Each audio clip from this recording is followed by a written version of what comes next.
வணக்கம். So ஆப்டிடியூட்டில் percentage அப்படின்ற topic தான் டிஸ்கஸ் பண்ண போகிறோம். பொதுவாக காம்படிட்டிவ் எக்ஸாம்னு எடுத்துக்கிட்டிங்கன்னா TNPSC exam, bank exam, SSC exam, railway exam, insurance exam and இன்னும் பல போட்டித் தேர்வுகள்லாம் இருக்குது.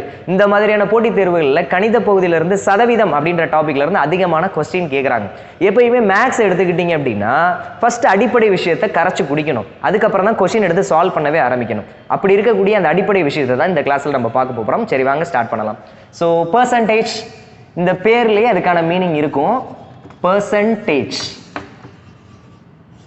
பர்சன்டேஜ் அப்படின்னா என்ன அப்படின்னா சதவீதம். பெர் அப்படின்னா டிவிஷன். சென்ட் அப்படின்னா செஞ்சுரியுடைய short form. Per 100 divided by 100 அர்த்தம். அவ்வளோதான். 100க்கு எவ்வளோன்னு கண்டுபிடிக்க போகிறோம். Per cent. பெர்னா டிவிஷன், சென்ட் அப்படின்றது செஞ்சுரியுடைய ஷார்ட் ஃபார்ம். செஞ்சுரினா என்ன? 100. 100உடைய ஷார்ட் ஃபார்ம் தான். அப்போ டிவைடட் பை 100, 100க்கு எவ்வளோன்னு கண்டுபிடிக்கிறது தாங்க பர்சன்டேஜ். அந்த பேர்லேயே அதுக்கான மீனிங் இருக்கு. சரியா? ஓகே. இப்போ பர்சன்டேஜ் எடுத்துக்கிட்டிங்க அப்படின்னா நம்ம என்ன சிம்பிளில் டினோட் பண்ணுவோம்? தான் இப்படி சொல்லுவோம். இப்போ ஃபார் எக்ஸாம்பிளுக்கு 50% இப்படி எழுதலாமா? இது எப்படி இந்த பர்சன்டேஜை ரிமூவ் பண்ணி எழுதலாம் அப்படின்னா 50/100 அவ்வளோதான். ஓகேங்களா? இதை அடித்து கொடுத்தோம் அப்படின்னா 1/2. சரியா? இப்போ நெக்ஸ்ட்டு 25% கண்டுபிடிப்போமா? 25%. இது எப்படி எழுதலாம்? 25/100. ஓகேவா? ஸோ இதை அடித்து கொடுத்தோன்னா 1/4. ஓகேவா? ஓகே. நெக்ஸ்ட் 10%. 10% இது எப்படி எழுதலாம்? 10/100. கட் பண்ணோம் அப்படின்னா 0 0 1/10. 10%ஓட வேல்யூ எவ்வளோ? 1/10. 50%ஓட வேல்யூ எவ்வளோ? 1/2. 25% வேல்யூ 1/4. ஓகேங்களா? ரைட். ஸோ 75% கண்டுபிடிப்போமா? 75% உடைய வேல்யூ எப்படி எழுதலாம்? 75/100. கட் பண்ணோன்னா 25ல் கட் பண்ணலாம். மேலே 3 25 இருக்குது, கீழே 4 25. அப்போ 75% உடைய வேல்யூ 3/4. ஓகேங்களா? அதாவது பர்சன்டேஜ்ன்றது வெறும் சிம்பிள் மட்டும் வராது, வித் அட்டாச்சு நம்பரோட வரும். அப்போ அந்த நம்பர் வித் சிம்பிளோட வரும்போது அதை எப்படி நீங்கள் சிம்பிளிஃபை பண்ணி எழுதணும் அப்படின்றது இந்த இடத்துல நான் செஞ்சுருக்கிறேன். சரிங்களா? ஓகே. அப்போ பர்சன்டேஜ் அப்படின்றது இஸ் நத்திங் பட் ஜஸ்ட் ஒரு வேல்யூவை கொடுப்பாங்க. அந்த வேல்யூவில் நீங்கள் கண்டுபிடிக்கணும் 100க்கு இது எவ்வளோ சதவீதம் இருக்குது அப்படின்னு சொல்லி. உதாரணத்துக்கு இப்போ இங்கனக்குள்ளே எழுதுகிறேன், 8000 ரூபாய் இருக்குது. 8000 ரூபான்ற ஒரு அமௌண்ட் இருக்குது. இந்த அமௌண்ட் வந்து 100%. 100%. இப்போ இதில் நீங்கள் கண்டுபிடிக்க போகிறது என்னென்னா 50% கண்டுபிடிக்கணும். கண்டுபிடிச்சிடலாமா? எப்படி கண்டுபிடிக்கலாம்? 50/100 அடித்து கொடுத்தா எவ்வளோ? 1/2. அப்போ 8000ல் 50% கண்டுபிடிங்கன்னு கேட்டானா என்ன பண்ணலாம்? 8000 × 1/2 எவ்வளோங்க வரும்? ஆன்சர் 4000. அவ்வளோதான், முடிஞ்சு. 8000 ரூபாயில் 50% கண்டுபிடிங்க அப்படின்னு கேட்டானா 4000 ரூபாய் அப்படி சொல்லிடலாம். சரியா? இப்போ 8000ல் 10% கண்டுபிடிப்போமா? 10%. எப்படி கண்டுபிடிக்கலாம்? 8000 × 10/100ன்னு போடலாம். அப்படி இல்லைனா 1/10ன்னு போடலாம். 10% வேல்யூ இப்போ தானே நம்ம செஞ்சுருக்கிறோம். 10% என்ன வரும்? 1/10 வரும். டேரெக்டாக நீங்கள் என்ன பண்ணிடலாம் அப்படின்னா 8000த்தை 10ஆல் டிவைட் பண்ணிங்கனாலே ஆன்சர் தெரிஞ்சிடும். இல்லைன்னா நீங்கள் அப்படி எழுதிக்கிறீங்க, 8000ல் 10%. சரியா? 0 0 0 0. ஆன்சர் எவ்வளோ? 800. அவ்வளோதான். அப்போ ஒரு வேல்யூவில் பர்சன்டேஜ் எப்படி கண்டுபிடிக்கிறது அப்படின்றத தெரிஞ்சுக்கிறேங்க. ஓகேவா? இப்போ இதே இதில் 50 10 கண்டுபிடிக்கிறோம் இல்லையா? 25% கண்டுபிடிக்க சொன்னான்னா அப்படியே உள்டாவாக மாறும். இங்கே பாருங்கள், 25% கண்டுபிடிக்க சொன்னால் அப்படின்னா எப்பயுமே நல்லா ஞாபகம் வச்சுக்கோங்க, கொடுக்குற வேல்யூ வந்து கிவன் வேல்யூ 100%. அதில் 50% கண்டுபிடிக்கணும்னா கொடுக்குற வேல்யூவை பாதி ஆக்கணும்னா அதுதான் 50%. கொடுக்குற வேல்யூவை 2ஆல் அடித்து கொடுத்தோன்னா 50%. கொடுக்குற வேல்யூவை 4ஆல் அடித்து கொடுத்தா அதுதான் 25%. சரிங்களா? 25% எப்படி எழுதுவீங்க? 25/100 எழுதுவீங்களா? இதை சால்வ் பண்ண என்ன வரும்? 1/4. அப்போ 1/4ன்னு வருதா? அப்போது 8000ல் 25% கண்டுபிடிங்கன்னு சொல்லி கேட்டானா இன்ட்டு 1/4 போட்டாலே போதும். 4ஆல் அடித்து கொடுத்தாலே போதும். அந்த வேல்யூவை 4ஆல் அடித்து கொடுத்துருங்க. அடித்து கொடுத்தா எவ்வளோ வரும்? 2000. இதுதான் 25%. கிளியரா? அப்போ 8000ல் 50% எவ்வளோன்னு கேட்டானா இந்த வேல்யூவை 2ஆல் அடித்து கொடுங்க. 25% எவ்வளோன்னு கேட்டால் இந்த வேல்யூவை 4ஆல் அடித்து கொடுங்க. ஓகேங்களா? இப்போ 75% எவ்வளோன்னு கேட்குறான். 75% என்ன பண்ணுவீங்க? ஒன்றும் பிரச்சனை இல்லை. கொடுக்குற வேல்யூவை 2ஆல் அடித்து கொடுத்தா எவ்வளோ வரும்? 2ஆல் அடித்து கொடுத்தா 50% வரும். அப்படி தானே? கொடுக்குற வேல்யூவை 4ஆல் அடித்து கொடுத்தா என்ன வரும்? 25% வரும். 50 25 கூட்டினா 75%. இப்படி கண்டுபிடிக்கலாம். இல்லைனா அந்த வேல்யூவை 3ஆல் பெருக்கி 4ஆல் அடித்து கொடுக்கணும். 3ஆல் பெருக்கி 4ஆல்னா எப்படி சார்? 75% எப்படி எழுதுவீங்க? 3/4 எழுதுவீங்களா? அப்போ 8000ல் 3/4 கண்டுபிடிச்சிங்கன்னா you will get an answer. புரியுதுங்களா? அப்போது ஒரு வேல்யூவை 2ல் அடிச்சு கொடுத்தா 50% கிடைக்கும், ஒரு வேல்யூவை 4ல் அடிச்சு கொடுத்தா 25% கிடைக்கும். 2ல் அடிச்சு கொடுத்தேன் அப்படின்னா 8000த்தை 2ல் அடிச்சு கொடுத்தா இதுதான் வரும் 50%. அப்போ 8000த்தை 4ல் அடிச்சு கொடுத்தேன் அப்படின்னா எனக்கு எவ்வளோ வரும்? இதுதான் 25%. 50%, 25%, ரெண்டையும் கூட்டினா 75%. அப்போ 75% எவ்வளோ? 6000 ரூபாய். இப்படியும் கண்டுபிடிக்கலாம். சரிங்களா?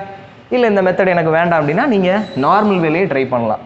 8000 ரூபாயில் 75% கண்டுபிடிக்கணுமா? 75%ஓட வேல்யூ 3/4. 144, 2000 × 3 எவ்வளோ? 6000. அவ்வளோதான். ஓகேங்களா? இப்போ பர்சன்டேஜில் ஒரு முக்கியமான வார்த்தை ஒன்று இருக்குது. X is what percentage of Y. இது ரொம்ப ஃபேமஸான எக்ஸ்பிரஷன். ஸோ இது எப்படி எழுதலாம் அப்படின்றத சொல்கிறேன். X is what percentage of Y. ஒய்யில் எக்ஸ் எவ்வளவு சதவீதம் அப்படி கேட்குறாங்க. அப்போ என்ன பண்ணணும்னா ஒய்யை டினாமினேட்டரில் போட்டுறணும், எக்ஸை நியூமரேட்டரில் போட்டு × 100 போட்டிங்கன்னா ஆன்சர் கிடச்சிடும். எப்போயுமே இந்த மாதிரி ஒரு லைனை பார்த்துட்டிங்கன்னா நீங்கள் இப்படி தான் ஃபார்ம் பண்ணணும். உதாரணத்துக்கு இப்போ ஒரு எக்ஸாம் எழுதுகிறோம், 10th சப்ஜெக்ட்டுக்கு எக்ஸாம் எழுதுகிறோம், டோட்டலாக 500 மார்க்குக்கு வச்சுருக்கிறாங்க. இப்போ நம்ம எடுத்துருக்கிறது எவ்வளோ அப்படின்னா 450 மார்க். அப்போ 450 இஸ் வாட் பர்சன்டேஜ் ஆஃப் 500. 500ல் நான் எடுத்துருக்கிற 450ன்ற மார்க் எவ்வளவு சதவீதம், அதுதான் மீனிங். சரிங்களா? அப்போ என்ன பண்ணுவோம்? 500 கீழே டினாமினேட்டரில் போட்டுருவோம், நம்ம எடுத்த மார்க்கை நியூமரேட்டரில் போட்டுருவோம், × 100 போட்டிங்கன்னா நீங்கள் எவ்வளவு சதவீதம் எடுத்துக்கிறீங்கன்னு தெரிஞ்சிடும். நீங்கள் எடுத்தது 450 மார்க் 500க்கு, அது எவ்வளவு சதவீதம் கண்டுபிடிக்கிறது தான் இப்படி கொஸ்டினில் கேட்குறான். X is what percentage of Y. 450ன்றது 500ல் எவ்வளவு சதவீதம். ஓகேங்களா? அப்போ இதை அடிச்சு கொடுத்தா 5ன்னு வந்துடும். 450/5 ஆன்சர் எவ்வளோ? 90%. சரிங்களா? முடிஞ்சு. ஓகே. ஸோ இப்போ இது கொஞ்சம் மாறும். எப்படி மாறும் அப்படின்னா X is what percentage more than Y அப்படி கேட்டுருவாங்க. சரிங்களா? இது ரொம்ப முக்கியமானது. எப்படின்னா X is what percentage more than Y அப்படி கொஸ்டின் கேட்பாங்க. சரிங்களா? ஸோ இது எப்படி எழுதலாம் அப்படின்னா X minus Y divided by Y × 100 இப்படி எழுதணும். ஓகேங்களா? ரொம்ப ரொம்ப முக்கியமானது இந்த எக்ஸ்பிரஷன்லாம். ஓகேங்களா? டிஐ டேட்டா இன்டர்பிரேஷன் ஒரு டாபிக் இருக்குது. பிக்சர் கொடுத்துட்டு கொஸ்டின் கேட்பாங்க. மேக்ஸில் ஆப்டிடியூட்லேயே ஒரு பிக்சர்லாம் கொடுத்துட்டு கொஸ்டின் கேட்குற மாதிரி ஒரு டாபிக் இருக்குது. அந்த டாப்பிக்கில் இந்த வார்த்தை வந்து அடிக்கடி வரும். சரிங்களா? அந்த மாதிரி ஒரு டாபிக் இருக்குங்க. படத்தை கொடுத்துட்டு வட்டத்தை கொடுப்பாங்க, டேபிள் கொடுப்பாங்க, இந்த மாதிரிலாம் ஒரு பிக்சரை கொடுத்து அதுக்குள்ளே இன்ஃபர்மேஷனை கொடுத்துருவாங்க. அந்த இன்ஃபர்மேஷனை வச்சு கீழே ஒரு 5 கொஸ்டின் கேட்பாங்க. அதில் ஒரு கொஸ்டின் வந்து இந்த மாதிரி வார்த்தையை யூஸ் பண்ணி தான் கேட்டுக்கிட்டு இருக்காங்க காலங்காலமாக. ஓகேங்களா? காம்படிட்டிவ் எக்ஸாம் எல்லாத்துலேயும். அப்போ இதை எப்படி நீங்கள் ஞாபகம் வச்சுக்கலாம் அப்படின்னா எக்ஸ் ஃபஸ்ட்டு எழுதிருங்க, அதை செகண்ட் எழுதிருங்க, இந்த தேனுக்கு அப்புறம் என்ன வருதோ அதை டினாமினேட்டர் எழுதி × 100 போடுங்க. இதுக்கு ஒரு எக்ஸாம்பிள் சொல்கிறேன். 75 இஸ் வாட் பர்சன்டேஜ் மோர் தேன் 60. அதாவது உங்கள்கிட்ட 60 ரூபாய் இருக்குது, என்கிட்ட 75 ரூபாய் இருக்குது. அப்போ நான் என்ன பண்ணுறேன்னா 75 ரூபாய் வந்து உங்களை விட எவ்வளோ அதிகமாக இருக்குது அப்படின்னு பார்க்குறேன். எவ்வளோ அதிகமாக இருக்குது? 75 - 60. ரெண்டுக்கும் டிஃப்ரென்ஸ் கண்டுபிடிச்சா தெரிஞ்சிடும். எவ்வளோ அதிகமாக வச்சுருக்கிறேன்? 15 ரூபாய் அதிகமாக வச்சுருக்கிறேன். நீங்கள் 60 ரூபாய் உங்கள் பாக்கெட்டில் இருக்குது, என் பாக்கெட்டில் 75 ரூபாய் இருக்குது. உங்களை விட எவ்வளோ கூட வச்சுருக்கிறேன்? 15 ரூபாய். பட் ஆனால் இந்த இடத்துல அப்படி கேட்கல கொஸ்டின். உங்களை விட எவ்வளவு சதவீதம் கூட வச்சுருக்கிறேன்? 75 ரூபான்றது 60 ரூபாயை விட எவ்வளோ கூட அப்படின்னு கேட்கல, வாட் பர்சன்டேஜ் கூட. அப்போ 75 இஸ் வாட் பர்சன்ட் மோர் தேன் 60 அப்படி கேட்குறான். அப்போ நான் என்ன பண்ணணும்னா இந்த கான்செப்டில் அப்படியே அப்ளை பண்ணுங்க, அவ்வளோதான். ஈஸியாக வந்துடும். ரெண்டுக்கும் டிஃப்ரென்ஸ் வெறும் 15ன்னு சொல்கிறது உங்களை விட நான் எவ்வளோ கூடன்னு சொல்கிறது மட்டும்தான் 15. எவ்வளவு சதவீதம் கூட. அப்போ என்ன பண்ணணும்னா சதவீதத்தில் கேட்குறதுனால 100 போட்டணும். கீழே வந்து அந்த கம்பேர் பண்ணக்கூடிய பர்சனுடைய வேல்யூ. நான் உங்களை விட எவ்வளோ கூட, உங்களோட தானே கம்பேர் பண்ணுறேன், யாரோட கம்பேர் பண்ணுறனோ அவனை கீழே போட்டுறணும். அப்போ நீங்கள் எவ்வளோ வச்சுருக்கிறீங்க கம்பேர் பண்ணும்போது? 60 ரூபா வச்சுருக்கிறீங்க. இப்படி தான் சால்வ் பண்ணணும். புரியுதுங்களா? இந்த மாதிரி 2 பேரை கம்பேர் பண்ணும்போது அது எப்படி நீங்கள் எக்ஸ்பிரஷன் எழுதணும் அப்படின்ற ஃபார்மெட் தெரிஞ்சுக்கிறீங்க. சரிங்களா? இது ஃபார்முலா தான்.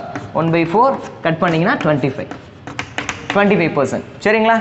நீங்கள் 60 ரூபா வச்சுருக்கிறீங்க, நான் 75 ரூபா வச்சுருக்கேன். உங்களோட நான் எவ்வளோ கூட வச்சுருக்கிறேன் அப்படின்னா 15 ரூபா கூட வச்சுருக்கிறேன். அப்போ நான் பர்சன்டேஜில் சொல்லும் போது அது எவ்வளோ சொல்லணும்னா உங்களோட நான் 25% கூட வச்சுருக்கிறேன். ஓகேங்களா? கிளியரா? பர்சன்டேஜ் அப்படின்ற டாப்பிக்கில் ஒரு சில பேசிக் கான்செப்ட்லாம் நம்ம தெரிஞ்சிருப்போம். இது ரிலவெண்ட்டாக ஒரு கொஸ்டின் பார்ப்போம். மார்க்கை பேஸ் பண்ண ஒரு கொஸ்டின் தான். அதாவது in an examination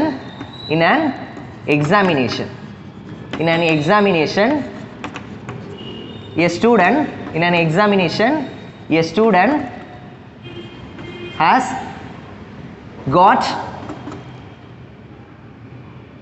40% of the total marks to pass.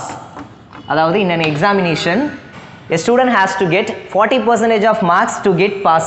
அதாவது ஒரு எக்ஸாம் நடக்குது, அதுல ஸ்டூடெண்ட் 40% எடுத்தா பாஸ்.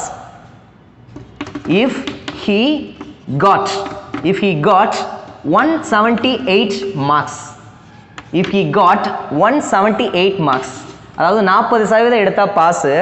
ஸ்டூடெண்ட் எவ்வளவு எடுத்திருக்காரு? 178 மார்க் எடுத்திருக்காரு.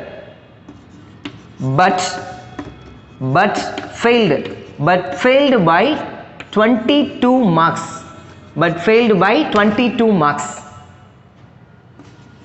What is the maximum marks of the examination? புரியுதுங்களா கொஸ்டின்? ஒரு எக்ஸாம் நடக்குது, அதுல 40% எடுத்தா பாஸ்.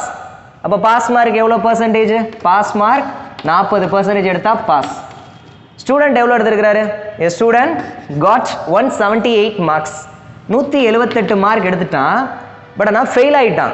22 மார்க் எடுக்க முடியாம ஃபெயில் ஆயிட்டான். அப்ப அந்த 22 எடுத்தா பாஸ் ஆயிருந்திருப்பான்ல. அப்ப அவன் 22 எடுத்திருந்தால் அவன் பாஸ் ஆயிருந்திருப்பான். அப்ப 22 எடுத்தா அப்போ எவ்வளவு மார்க் வருதுன்னு பாருங்க. 200 மார்க் வருது. அப்ப 200 மார்க் எடுத்தா அவன் பாஸ். அப்போ 200 மார்க்ன்றது எவ்வளவு சதவீதம்? பாஸ் மார்க் சொல்லியிருக்கிறான்ல 40%. ஓகேங்களா? அப்ப 200ன்றது 40%. எனக்கு क्वेश्चनல என்ன கேக்குறான்? What is the maximum marks of the examination?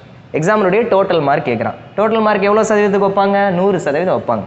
200ன்றது 40%னா 200ன்றது 40% அப்படின்னா எனக்கு என்ன வேணும்? 100%. அப்போ இன்ட்டு 100 போட்டிங்கன்னா ஆன்சர் வரும். சரிங்களா?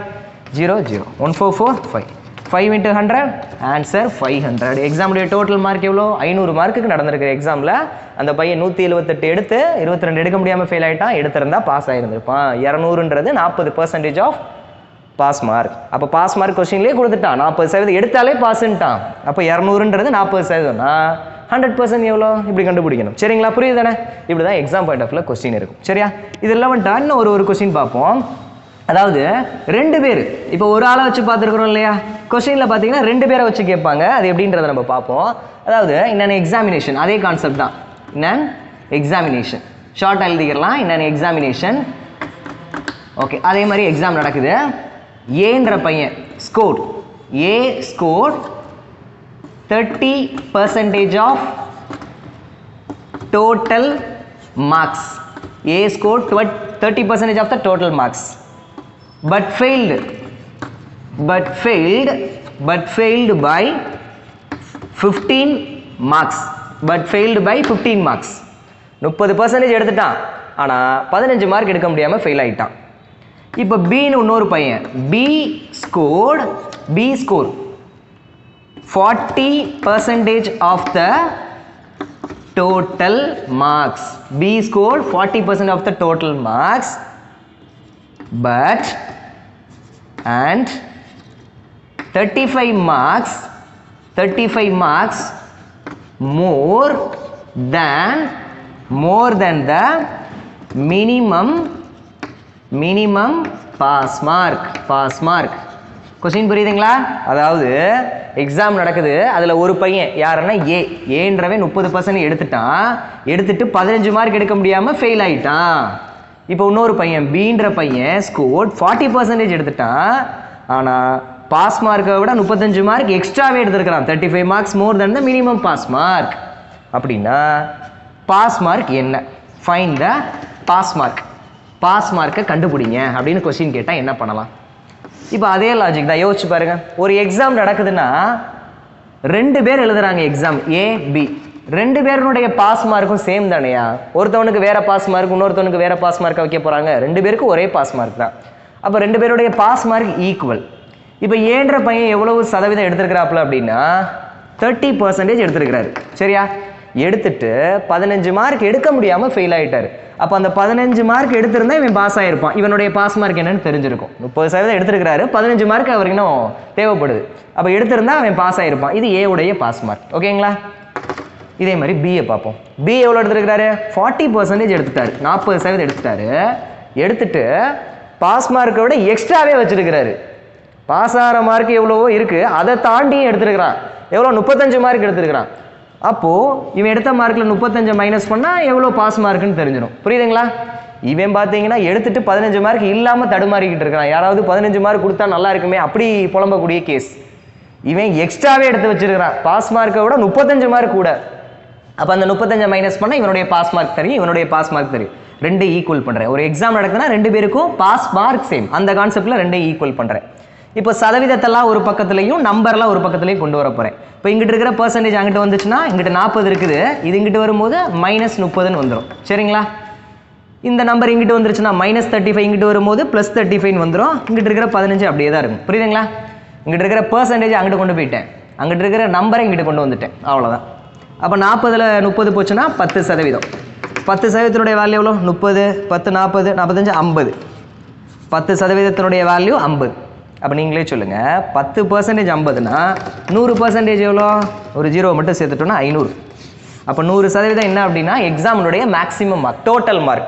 100 மார்க்குக்கு எக்ஸாம் எழுதியிருக்கிறாங்க. சரிங்களா? சாரி, 100% 500 மார்க்குக்கு எக்ஸாம் எழுதியிருக்கிறாங்க. அப்போ 500 மார்க்குக்கு எக்ஸாம் எழுதியிருக்கிறாங்கன்னா எனக்கு என்ன கேட்குறாங்க கொஸ்டினில்? Find the pass mark. அவங்களுடைய பாஸ் மார்க்கை கண்டுபிடிங்கன்றான். பாஸ் மார்க் எப்படி சார் கண்டுபிடிக்க? இங்கே வாங்க, அப்படியே கண்டுபிடிங்க.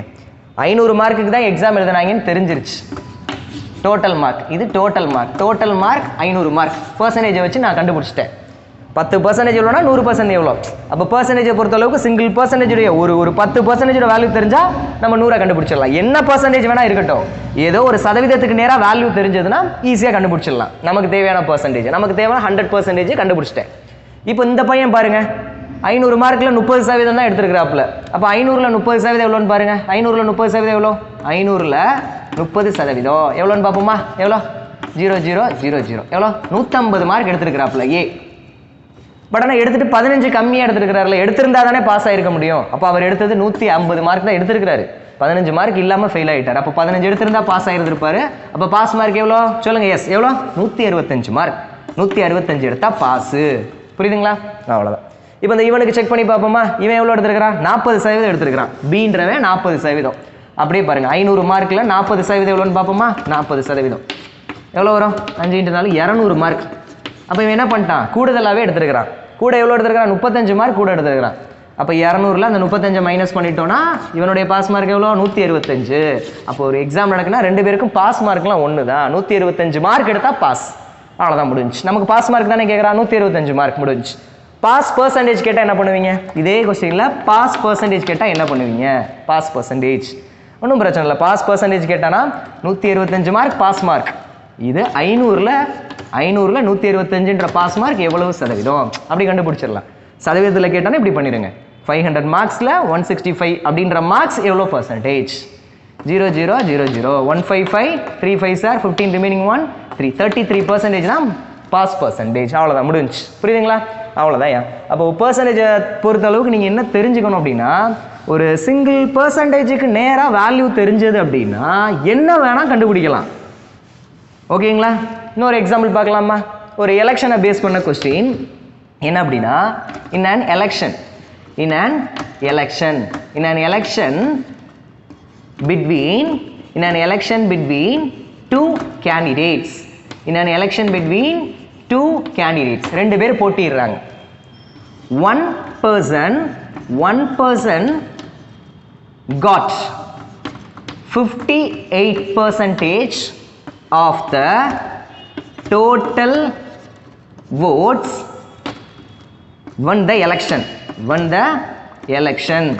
in an election between two candidates. One person got 58% of the total vote, won the election by the majority of 960 votes.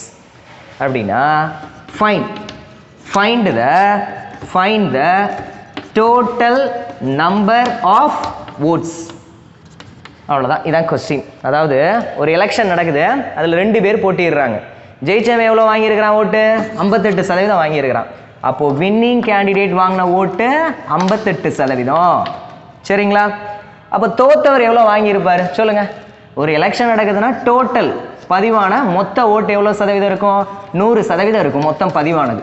100%த்தில் ஜெயிச்சவன் 58% வாங்கிட்டான். இங்கே நோட்டாவை பற்றிலாம் பேசலை.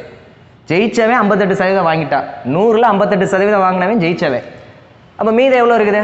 42%. இதுதான் லூசர், அவனுடைய ஓட்டு, தோத்தவனுடைய பர்சன்டேஜ் ஆஃப் ஓட். ஓகேங்களா? ரைட். இப்போ அடுத்து என்ன இன்ஃபர்மேஷன் கொடுக்குறான்னு பாருங்க. In an election between two candidates, one person got 58% of the total vote won the election. 58% எடுத்தா ஜெயிச்சவன். By the majority of 960 votes. அதுக்கு என்ன மீனிங்? ஜெயிச்சவன் எவ்வளோ ஓட்டு வாங்கினான்னு கொடுக்கல. ஜெயிச்சவன் எவ்வளோ ஓட்டு மெஜாரிட்டியில் இருக்கிறான், தோத்தவனை விட எவ்வளோ கூட வச்சிருக்கிறான், வாக்குகள் வித்தியாசம், அதை கொடுக்குறான். 960 ஓட்டு லீடிங்கில் இருக்கிறாரு அப்படின்றான். அப்போ 960 ஓட்டுன்றது என்ன அப்படின்னா லீடிங்கில் இருக்கிறான்.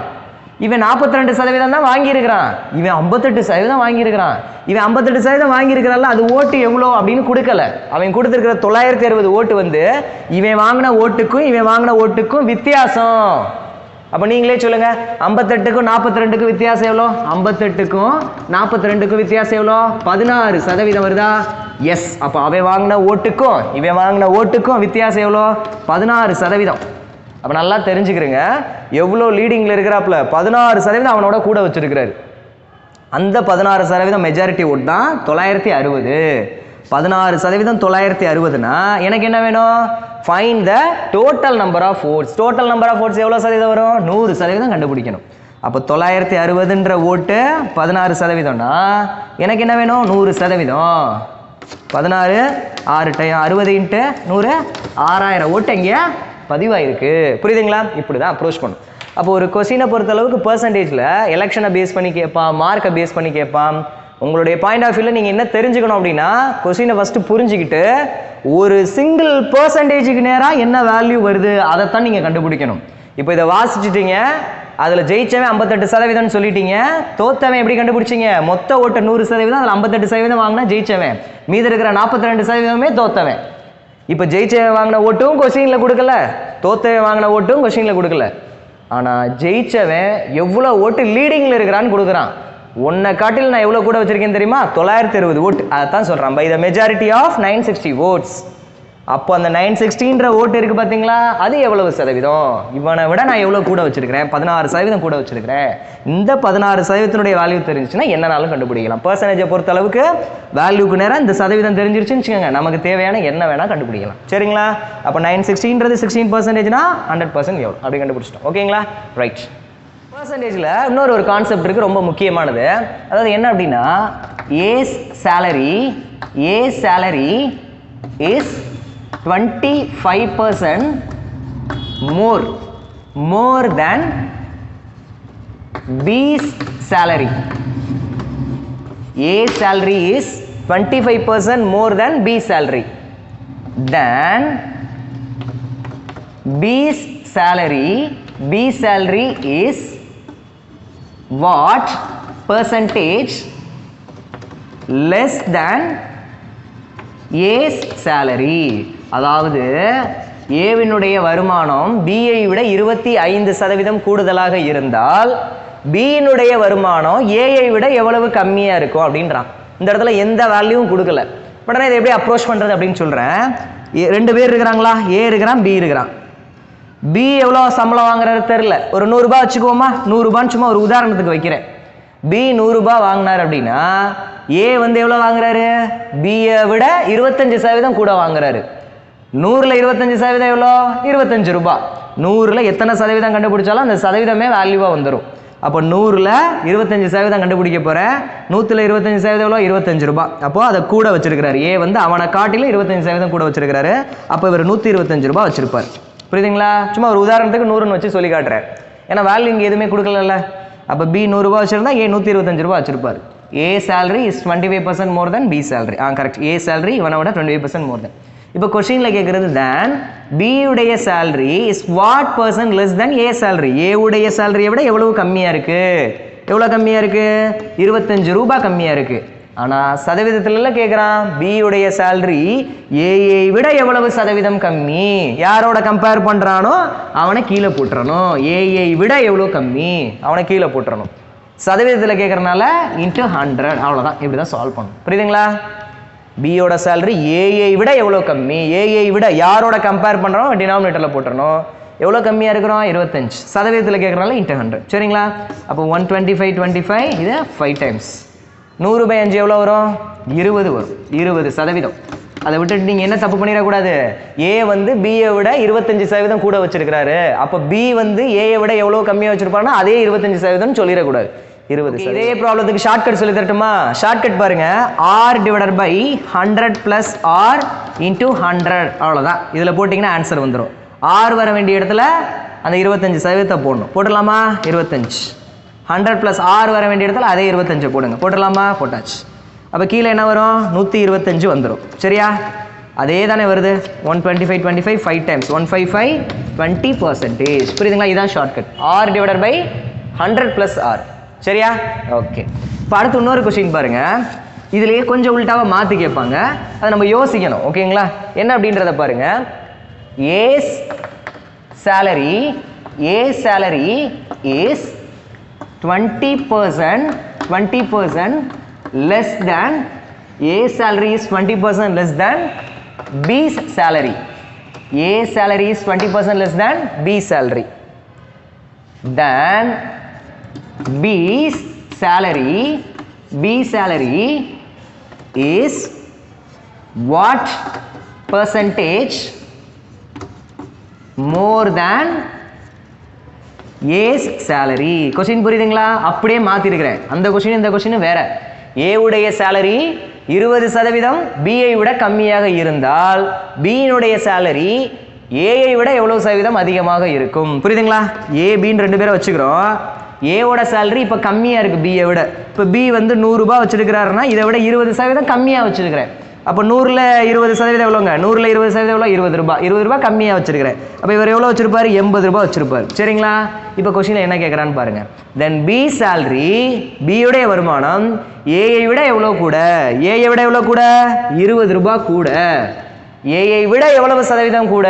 யாரோட கம்பேர் பண்ணுறேன்? இவனை விட எவ்வளோ கூடன்னு கம்பேர் பண்ணுறேன். அப்போ கீழே என்ன பண்ணோம்? 80 போட்டு இன்ட்டு 100 போட்டிங்கன்னா ஆன்சர் வந்துடும். 1/4 ஆன்சர் எவ்வளோ? 25%. முடிஞ்சு. சரிங்களா? இதுக்கு ஷார்ட்கட் சொல்லி தரட்டுமா?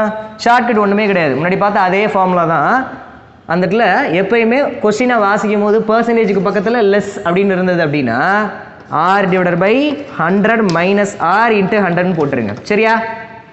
அந்த இடத்துல மோர்னு கொடுத்தா என்ன பண்ணுவீங்க? எஸ், மோர் கொடுத்தா ப்ளஸ் போட்டுருங்க. சரியா? அப்போ ஆர் வர வேண்டிய இடத்துல என்ன போடலாம்? அந்த single percentage value 20. 100 minus R வர வேண்டிய இடத்துல 20. 100 மைனஸ் 20 எவ்வளோ வரும்? 80.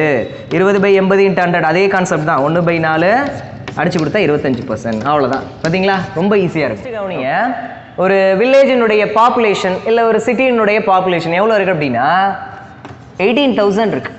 18,000 இருக்குது. ஃபஸ்ட் இயர் வந்து பாப்புலேஷன் என்ன பண்ணுது அப்படின்னா 10% கூடுது. சரிங்களா? செகண்ட் இயரில் அந்த வில்லேஜினுடைய பாப்புலேஷன் 20% கூடுது. அப்படின்னா ஒரு 2 வருஷம் கழிச்சு ஆஃப்டர் 2 இயர்ஸ்க்கு அப்புறம் அந்த வில்லேஜினுடைய பாப்புலேஷன் என்ன? புரியுதுங்களா? அட் ப்ரெசென்ட்ல பாப்புலேஷன் இவ்வளோ இருக்கு. ஃபர்ஸ்ட் இயரில் பாப்புலேஷன் 10% கூடுது. 2வது வருஷத்தில் பாப்புலேஷன் 20% கூடுது. அப்படின்னா 2 வருஷம் கழிச்சு அந்த வில்லேஜுடைய பாப்புலேஷன் என்ன இப்படின்னு சொல்லி பர்சன்டேஜில் கேட்பாங்க. இதுக்கு ஃபார்முலாலாம் மனப்பாடம் பண்ணிக்கிடுவாங்க நிறைய பேர். அதெல்லாம் வேண்டாம். என்ன பண்ணுறீங்கன்னா இந்த 18,000 அப்படியே எழுதிருங்க. எழுதிட்டு 10% கூடுதா? இன்ட்டு போடுங்க. இன்ட்டு போட்டு 110/100 அவ்வளோதான். முடிஞ்சு. 100ஓட அந்த 10 கூட்டிக்கிறங்க. அவ்வளோதான். இன்ட்டு போடுங்க. 2வது வருஷம் எவ்வளோ கூடுது? 20%. அப்போ என்ன பண்ணணும்? 120/100 அவ்வளோதான். முடிஞ்சு. இதுக்கு போய் ஃபார்முலாலாம் படிச்சுக்கிட்டு இருப்பாங்க. வேண்டாம், ஃபார்முலாலாம் வேண்டாம். ஒரே சிங்கிள் லைனில் அசால்ட்டாக அடிச்சுட்டு போயிடலாம். கட் பண்ணிடுவோமா? 0 0 2 0 1 0 கட் பண்ணிட்டேன், 1 0 கட் பண்ணிட்டேன். இது எல்லாத்தையும் மல்டிப்ளை பண்ண ஆன்சர். ஓகேங்களா? 18 × 11 எவ்வளோ வரும் அப்படின்னா 198. 198 இது ரெண்டையும் மல்டிப்ளை பண்ணா 198 × 120 மல்டிப்ளை பண்ணால் வில் கெட் ஆன்சர். மல்டிப்ளை பண்ணிடுவோமா? 198 × 120 எப்படி சார் பெருக்க? 100 தனியாக 20 தனியாக பெருக்குங்க. 100ஆல் பெருக்குனா 19800. 20ஆல் பெருக்குனா எவ்வளோ வரும்? 0 வரும். 8 × 2 16க்கு 6 மிச்சம் 1. 9 2 சார் 18. 18 + 1 9க்கு 9 ரிமைனிங் 1. 1 2 2 + 1 3 முடிஞ்சு போச்சு. ரெண்டையும் கூட்டினா வில் கெட் ஆன்சர். கூட்டிடுவோமா? 0 6 17க்கு 7 மிச்சம் 1 9 10 13க்கு 3 மிச்சம் 1 2 23,760 சரிங்களா. அப்போது இப்போ பாப்புலேஷன் எவ்வளோ இருந்துச்சு அந்த சிட்டியில் அப்படி அந்த வில்லேஜில் அப்படின்னா 18,000 இருந்தது. ஃபஸ்ட் இயரில் 10% கூடுனுச்சு, அடுத்த வருஷத்தில் 20% கூடுனுச்சு. 2 வருஷம் கழிச்சு அந்த வில்லேஜோட பாப்புலேஷன் 23,760 அப்படின்னு மாறி இருக்கும் சரிங்களா. இப்போ இதே இதில் வேறு மாதிரி மாற்றுவோம். அப்போது இந்த மாதிரி ஒரு பாப்புலேஷன் பேஸ்டு இதெல்லாம் கொஸ்டின் கேட்டேன் அப்படின்னா நீங்கள் என்ன பண்ணிடுறீங்கன்னா ஃபார்முலாலாம் மனப்பாடம் பண்ணாதீங்க, இந்த மாதிரி அப்ரோச் பண்ணிடுங்க. இப்போது ஒரு ப்ரெசன்ட் பாப்புலேஷன் வச்சுப்போம் 35,000, ஒரு வில்லேஜோட பாப்புலேஷன் 35,000. இப்போ ஃபஸ்ட் இயரில் என்ன பண்ணுது அப்படின்னா அந்த பாப்புலேஷன் வந்து 10% வந்து குறையுது. செகண்ட் இயரில் என்ன பண்ணுதுன்னா அதே மாதிரி ஒரு 10% வந்து மறுபடியும் குறையுது. தேர்ட் இயரில் பார்த்தீங்கன்னா மறுபடியும் 10% குறையுது, குறைஞ்சிக்கிட்டே வருது. ஏதாவது நேச்சுரல் டிசாஸ்டர் இல்லை ஏதாவது டிசீஸ் வந்துருச்சு அப்படின்னா பாப்புலேஷன் குறைஞ்சிக்கிட்டே வருது. அப்போ 3 வருஷம் கழிச்சு பாப்புலேஷன் என்ன, ஆஃப்டர் 3 இயர்ஸ்க்கு அப்புறம் இந்த மாதிரி குறைஞ்சிக்கிட்டே வந்தால் பாப்புலேஷன் என்னன்னு கேட்பான். இதை எப்படி அப்ரோச் பண்ணலாம்? அதே லாஜிக் தான். 35,000 போட்டுருங்க, போட்டுட்டு இன்ட்டு போடுங்க, போட்டு 10% குறையுதா, ஒன்றும் பிரச்சனை இல்லை, 90/100 முடிஞ்சு, அவ்வளோதான். 10% கூடுதுன்னு சொன்னால் 100ஓட கூட்டிட்டு மல்டிப்ளை பண்ணுங்க. 10% குறையுது அப்படின்னா 10 குறைச்சி 100ல் 10 கழிச்சிட்டு மிச்சத்தை அப்படியே எடுத்து எழுதிருங்க. அப்போ 2வது வருஷம் 10 குறையுதா, 90/100. 3வது வருஷம் 10 குறையுதா, 90/100. அவ்வளோதான், ஏன் முடிஞ்சியா, ஈஸி. கூடுதுன்னு சொன்னால் 100ஓட ஆட் பண்ணிட்டு எழுதிருங்க எனக்குள்ள, குறையுதுன்னு சொன்னால் 100லேருந்து மைனஸ் பண்ணிட்டு எழுதிருங்க, அவ்வளோதான். சால்வ் பண்ண ஆன்சர். இதுக்கு ஃபார்ம்லாம் மனப்பாடம் பண்ண வேண்டாம், ஈஸியாக அடிச்சுட்டு போயிடலாம். 2 ஜீரோக்கு 2 ஜீரோ, 1 ஜீரோ 1 ஜீரோ, 1 ஜீரோக்கு 1 ஜீரோ, 2 ஜீரோக்கு இந்த 1 ஜீரோ இந்த 1 ஜீரோ. இப்போ இதை மட்டும் மல்டிப்ளை பண்ண ஆன்சர் 9 × 9 × 9 எவ்வளோ வரும்னா 729 வரும். இன்ட்டு 35. 35 எப்படி பிரிச்சுக்கிறாங்கன்னா 729 இன்ட்டு 30 தனியாக 5 தனியாக பிரித்து மல்டிப்ளை பண்ணுங்க சரியா. 0 9 3s 27, 7 ரிமைனிங் 2, 2 3s 6, 6 + 2 8, 7 3s 21. ஓகேவா, ரைட். அடுத்து 9 × 5 45, 5 remaining 4, 2 5s 10, 14 4 remaining 1, 7 5s 35 + 1 36. Add பண்ண ஆன்சர் 5, 7 + 4 11க்கு 1 ரிமைனிங் 1 8, 14 15க்கு 5 ரிமைனிங் 1 3 4 5. So answer 25515. 25,515 முடிஞ்சு.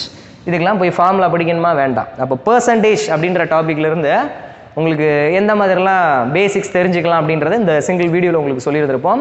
இதை பாருங்கள், இதை பார்த்ததுக்கப்புறம் நீங்கள் நிறைய ப்ராப்ளம் எடுத்து புக் எடுத்து ஒர்க் அவுட் பண்ணணும் ஓகேங்களா. இதை பார்த்துட்டு அப்படியே விட்டுறக்கூடாது, பார்த்துட்டு நிறைய ப்ராக்டிஸ் பண்ணணும். நம்மளுமே அடுத்தடுத்து பெர்சன்டேஜ் ரிலவெண்ட்டாக நிறைய வீடியோ போடுவோம், அந்த வீடியோலாம் பாருங்கள். எக்ஸாம் பாயிண்ட் ஆஃப்க்கு நீங்கள் தயாராகிட்டு இருக்கீங்கன்னா கண்டிப்பாகவே உங்களுக்கு யூஸ்ஃபுல்லாக இருக்கும். அதனால் தொடர்ச்சியாக நம்ம வீடியோவை பாருங்கள், நீங்களும் ப்ராக்டிஸ் பண்ணுங்கள் சரிங்களா. அடுத்த ஒரு இன்ட்ரெஸ்டிங்கான வீடியோ டிஸ்கஸ் பண்ணலாமா? ஓகே, இத்துடன் உங்களிடமிருந்து விடைபெறுவது உங்கள் ஸ்ரீதர். நன்றி, வணக்கம்.